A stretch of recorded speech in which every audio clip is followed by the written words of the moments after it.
In the quiet town of Woodsville, Leonard, the beloved barber, seemed like an ordinary man, until one fateful day, his real name was called, and he vanished into thin air, leaving his wife Clara and their children to uncover the haunting truth. Leonard wasn't just a man, but a spirit trapped between two worlds, hiding a dark secret of betrayal, poison, and a family curse. Please like, subscribe, and grab your popcorn as we dive into the story. In the city of Satellite, there once lived a young man named Kingsley. He was kind and always willing to help others, but one day, something strange happened. Kingsley died suddenly. Nobody knew what caused his death, it just happened suddenly, like a light going out. His family and friends in town were heartbroken and gave him a peaceful burial, hoping his spirit would rest. But Kingsley's spirit did not find rest. He woke up in a strange place between the world of the living and the world of the dead. It was foggy, cold, and quiet there. He felt lost and confused, wondering why he couldn't move on like other spirits. Days passed, or at least it felt that way to Kingsley, and no one came to guide him to the afterlife. Kingsley began to feel lonely and sad. "I don't belong here," he said to himself. His heart ached to be back among the living, and because of that, his spirit found its way back to the world of the living. But when he returned, something was different. He wasn't a ghost, but he wasn't fully alive either. He looked and felt like a normal person, just like before he had died.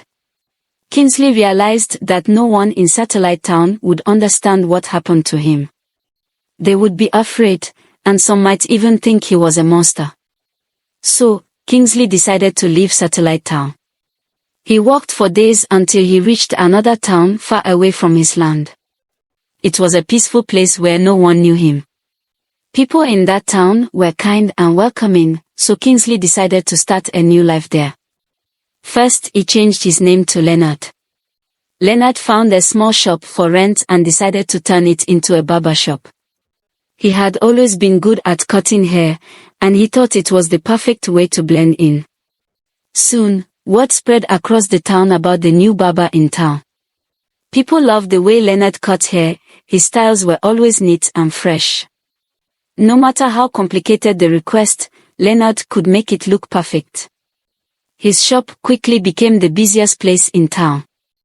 As time passed, Leonard grew close to the people in Woodsville. They loved him not only because of his talent with the scissors and clippers but also because of his kind heart. He would often help people who couldn't afford a haircut, cutting their hair for free. Everyone in the town trusted him, and Leonard felt like he had finally found a place where he could belong. But deep inside, Leonard still felt different. Life in that town was simple and happy, and Leonard was grateful for that. Still, Leonard couldn't shake the feeling that something was missing. Even though he had found a new home, there were moments when he felt a deep emptiness. Was this really the life he wanted to live forever, hiding the truth about who he really was? One day, a lady named Maura came into the barbing shop. She was new to town, and Leonard had never seen her before. She was so beautiful and had a warm smile, and as soon as she sat in Leonard's chair, they began to talk. They talked about the weather, the town, and their favorite books. As if they had known each other for ages. Leonard found himself enjoying the conversation more than usual. As Maura kept coming back to visit Leonard, they both grew closer. Soon, they became friends, and Maura even invited Leonard to dinner at her home. For the first time in a long while, Leonard felt happy. But as they grew closer, Leonard also grew more afraid. How could he keep his secret from Maura? What if she found out he wasn't like other people? Despite his worries, Leonard couldn't help but enjoy the moments he spent with Maura. She made him feel like maybe, just maybe, he could have a normal life again, even if it wasn't quite the life he had before. Leonard couldn't help but wonder, what would happen if Maura found out the truth? Could she ever accept him for who, or what, he really was? As Leonard and Maura spent more time together, their friendship grew deeper. Maura's warm nature and gentle smile brought a light into Leonard's life that he hadn't felt in a long time. He found himself thinking about her even when they weren't together. He loved how she laughed at his jokes, how she talked passionately about her dreams, and how she made him feel normal. Leonard knew he was different, but with Maura, he could almost forget that he was once a spirit wandering between worlds. Over time, Leonard fell in love with Maura, and to his surprise, she loved him too. They began spending even more time together, and soon, Leonard couldn't imagine life without her. One evening, Leonard gathered his courage and asked Maura to marry him. They were standing under the stars in the town square, and Leonard was nervous. What if she said no? But Maura smiled brightly and said yes without hesitation. Leonard felt a wave of relief and joy wash over him. For the first time in years, it seemed like everything was falling into place. However, Leonard had a problem. He had no family to introduce to Clara. When people in that town got married, their families came to the wedding, sometimes from far away. The entire town would celebrate, but Leonard had no one, at least, no one alive. He couldn't tell Maura the truth about his past, so he had to think of a plan. Leonard had initially told Maura that he was an orphan, raised in an orphanage far from the town. He explained that he didn't have any parents or relatives. It was a difficult story to tell, but Leonard had to protect his secret. Maura looked at him with soft eyes and said, "That's okay. We can be each other's family." On their wedding day, Maura's family came from all over to celebrate. There were uncles and aunts, cousins and friends. It was a beautiful day, and everyone was happy for them. Leonard stood proudly next to Maura, but deep down, he felt a pound of sadness. As he watched Maura's parents hug her and wish her happiness, he wished he could have that too. Leonard invited two friends he had met in town, Tom and Samuel, to the wedding. They were kind men who didn't ask too many questions, and Leonard was grateful for their friendship. They stood by his side as groomsmen, smiling and cheering him on. During the ceremony, Leonard kept his emotions in check. He repeated the vows, promising to love Maura forever. But as he looked into her eyes, he felt a knot in his chest. He was keeping a secret from her, a secret so big that it could change everything. But for now, he pushed that thought away. Today was their day. After the wedding, Leonard and Maura settled into their life together. They bought a small house with a garden in the back. Maura planted flowers, and Leonard spent his free time making sure the house was always neat and welcoming. His barber shop was still busy, and Maura continued working at the town's library. They had 3 children, 2 boys and a girl, and their home was filled with laughter and love. Leonard loved his children dearly. The boys, Max and Oliver, were adventurous and full of energy. They loved to play outside and often ran around the house chasing each other. Their daughter, Lily, was gentle and curious, always asking Leonard questions about the world. Leonard adored them and did his best to be a good father. But as his children grew, Leonard's secret weighed on him more heavily. Despite his fears, Leonard's life was filled with joy. Every day, he was surrounded by the love of his family, and that gave him strength. He kept his secret hidden, but there were moments when he couldn't help but wonder how long he could keep it up. One evening, after the children were asleep, Maura sat down with Leonard by the fireplace. She looked at him with that same gentle smile that had made him fall in love with her all those years ago. But this time, there was something different in her eyes. "Leonard," she said softly, "there's something I've been meaning to ask you." Leonard felt a tightness in his chest. He knew this conversation was coming, but he had hoped it would be much later. "What is it?" he asked, trying to sound calm. Maura took a deep breath. "I would like us to go find your hometown. I want us to return to your place. I know you grew up in an orphanage, but it's been years since we got married and I would like us to go home." Leonard's heart raced. He had feared this moment for so long, but now it was here. He looked into Maura's eyes and saw the concern and love there. He thought about all the years they had shared, the love they had built together, and their children.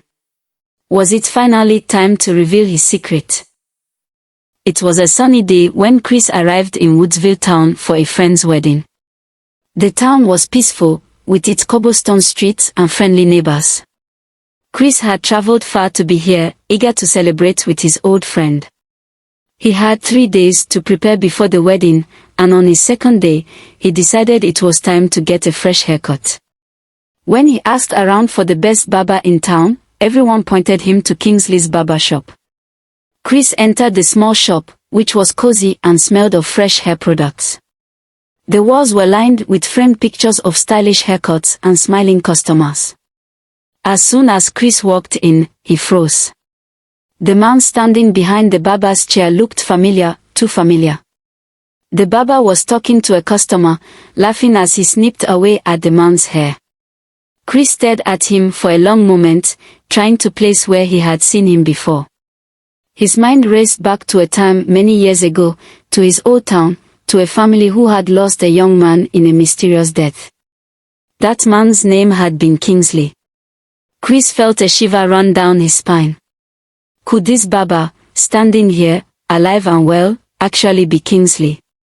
But how could that be? Kingsley had died, everyone knew that. Yet, the more Chris stared, the more convinced he became that this was the same person. A wave of fear washed over him, but Chris calmed himself. He didn't want to make a scene. He needed time to think, to figure out if this was really Kingsley or if his mind was just playing tricks on him. After all, it wasn't every day that you saw someone who was supposed to be dead. Chris waited until the barber finished cutting the customer's hair. Then, when it was his turn, he sat quietly in the chair, avoiding eye contact. Kingsley, or Leonard, as he was called now, greeted him kindly and asked how he wanted his hair cut. Chris mumbled a quick answer, but inside, he was trembling. He kept stealing glances at Leonard's face, his hands, his movements. Everything about him seemed so familiar, yet so different. When the haircut was finished, Chris thanked Leonard and left the shop in a hurry. His heart pounded as he made his way back to his friend's house. He couldn't shake the feeling that he had just seen a ghost. The next morning, Chris couldn't stay quiet any longer. He made the decision to travel back to Kingsley's hometown, determined to tell the family what he had seen. If it really was Kingsley, they had to know. He packed his bags and left Woodsville early, eager to find answers. When Chris arrived at Kingsley's family home, he was greeted with surprise. The family hadn't seen him in years. They welcomed him warmly, but when Chris told them why he had come, their expressions changed. "I know this is going to sound strange," Chris began, "but I think I saw Kingsley. He's alive." There was a long, heavy silence. Kingsley's mother frowned and shook her head. "That's impossible," she said softly. "Kingsley, he's been gone for years." "I know what I saw," Chris insisted. "He's in a Woodsville town. He's a barber now, and he goes by the name Leonard. But it's him. I'm sure of it." Kingsley's mother looked skeptical, but there was a flicker of hope in her eyes. The rest of the family exchanged worried glances, unsure of what to believe. Finally, after some discussion, they agreed to travel to Vintage Town with Chris to see for themselves. When they arrived in town, the family felt nervous but curious. Could it really be Kingsley? They walked through the quiet streets until they reached Leonard's barber shop. Chris stood with them outside the shop, feeling a strange mix of fear and excitement. He pointed to the window, and through the glass, they could see Leonard walking inside, cutting someone's hair. Kingsley's mother gasped, her hand flying to her mouth. "It's him," she whispered. Her eyes filled with tears as she stared at the man who looked exactly like her son. The rest of the family was stunned, unable to move or speak. But Chris knew they had to confront him. "Let's go inside," he urged. Together, they pushed open the door and stepped into the shop. Leonard looked up, surprised to see so many people entering at once. His smile faltered when he saw the familiar faces of his family standing there, eyes wide with shock and confusion. His heart skipped a beat, and panic began to rise in his chest. He knew this moment would come eventually, but he wasn't ready for it. "Kingsley," his mother called out softly, her voice trembling. Leonard's hands froze. He felt the name echo inside his mind, a name he hadn't heard in years, a name he had left behind. His heart pounded in his chest, and he could feel his secret slipping out of his grasp. "Kingsley," his mother cried out again, louder this time. Tears streamed down her face as she took a step forward. "Is it really you?" At that moment, something strange happened. Leonard felt a sharp pull deep inside him, as if an invisible force was yanking him away from the world. He couldn't control it. His body began to tremble, and before anyone could react, Leonard's form flickered and then, just like that, he disappeared into thin air. The barber shop fell into an eerie silence. Everyone stood frozen in place, staring at the spot where Leonard had just been standing. Kingsley's mother screamed in shock, covering her face with her hands, while the rest of the family gasped and backed away. Panic set in as they realized what had just happened. Chris turned pale. He had expected something strange, but nothing like this. The whole family rushed out of the shop, running as fast as their legs could carry them. Their fear was so great that it felt like their feet barely touched the ground. As they fled through the streets of Woodsville, the townspeople watched in confusion, wondering what had caused such a commotion. But no one could have imagined the truth, that the man they had known as Leonard was not truly a man at all, but a spirit, caught between two worlds. And as the dust settled and the wind blew through the empty barber shop, Leonard, now gone from sight, was left alone once again, his secret finally revealed but his future uncertain. The news of Leonard's disappearance spread quickly through Woodsville. It didn't take long for word to reach his wife, Maura. At first, she couldn't believe it. People were saying the strangest things, that Leonard had vanished into thin air, that he wasn't who he said he was, that he was dead. Maura brushed off the rumors as nonsense. There was no way her loving husband, the father of her children, could be involved in something so bizarre. Determined to prove everyone wrong, Maura hurried to Leonard's barber shop. When she got there, her heart sank. The shop was empty. The scissors and combs lay untouched, and the smell of hair products still lingered in the air. But Leonard was nowhere to be found. Maura ran outside, confused and anxious.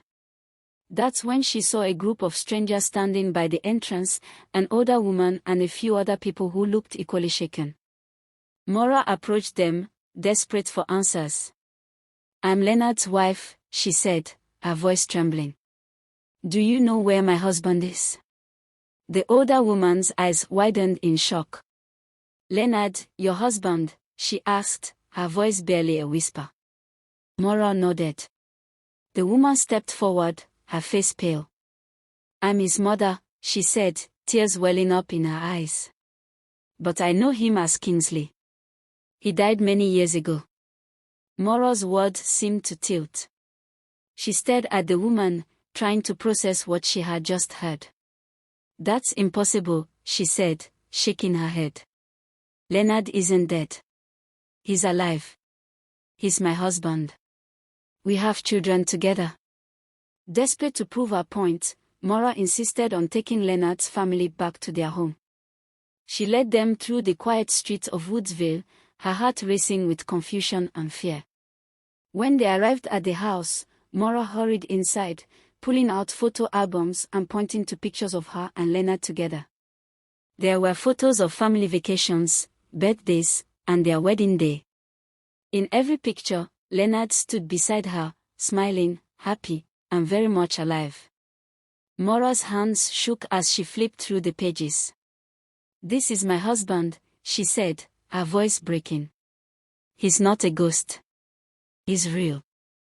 You have to believe me." Leonard's mother stepped closer to the photos, her hand covering her mouth in shock.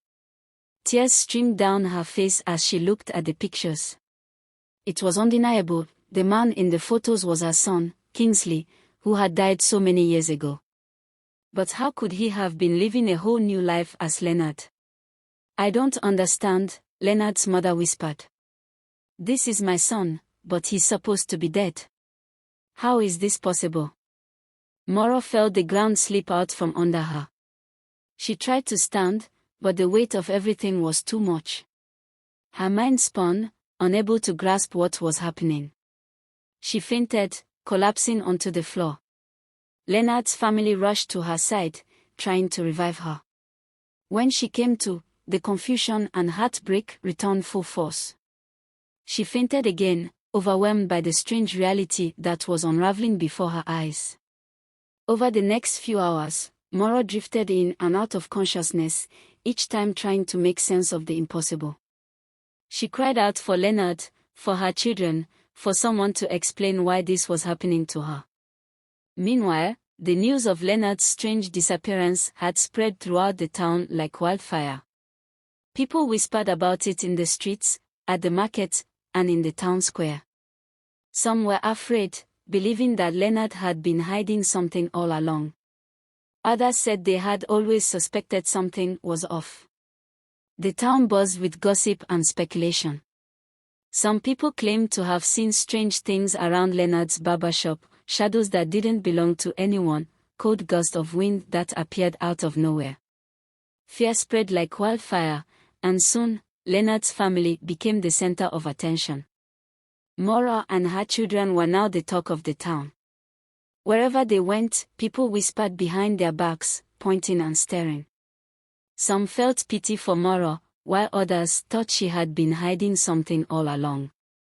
Mora tried her best to ignore the rumors, but the weight of it all was too much to bear. She waited for Leonard to return. Every day, she hoped he would walk through the door, smiling like he always did, ready to hold her and tell her that everything was going to be okay. But he never came. Days turned into weeks, and still, there was no sign of Leonard. Mora cried herself to sleep every night, whispering prayers to God, asking why this was happening to her.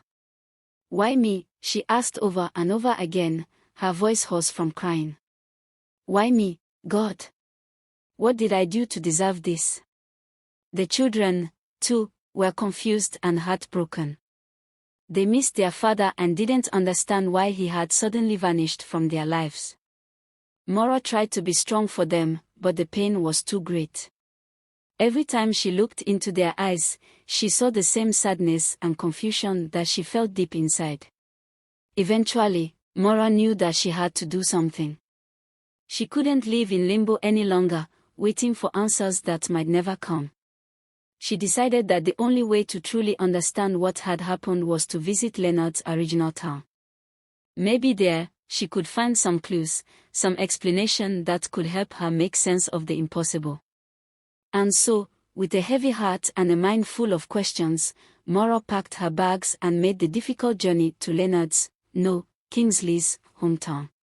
She wasn't sure what she would find there, but she knew that she had to try.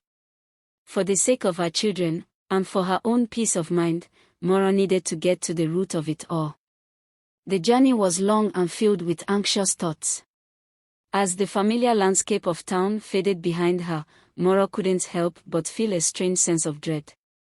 What if the answers she found were more terrifying than the questions she had? What if the truth was something she wasn't ready to face? But despite her fears, Mora pressed on. She had come this far, and she couldn't turn back now. The closer she got to Kingsley's hometown, the more determined she became. One way or another, she was going to uncover the truth about her husband, the man who had lived two lives, the man who had once been Kingsley, but was also Leonard, a man who had died many years ago.